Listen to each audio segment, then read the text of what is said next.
মেরে কানবে আর বলবে আল্লাহ, আগে যদি জানতাম।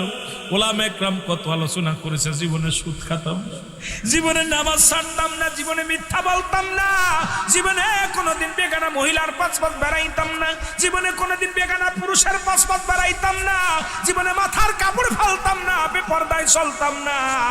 চিৎকার মেরে কানবে, কয় কেঁদে লাভ নাই, যা হয়েছে লেখা শুরু করো। এরকম মারবে আর আঘাত করবে সিমটি দিয়া, জাহান্নামী সিমটি গুলো দিয়ে, এ বাদান জাহান্নামী সারাশি দিয়া এমন ভাবে সিমটি মারবে, হাড্ডি গুলো মোমের মতো গলে গলে সিমটির সঙ্গে চলে আসবে। আবার লেখাবে, তুলে নিয়ে আসবে মাটির ভিতরে, আবার হাতুড়ি দিয়া বাড়ি মারবে, আবার চলে যাবে, আবার চিমটি দিয়া টান দিয়ে উঠাইবে। চিৎকার মেরে কানবে। দুনিয়ার ওই কান্নার আওয়াজ একমাত্র কবরবাসী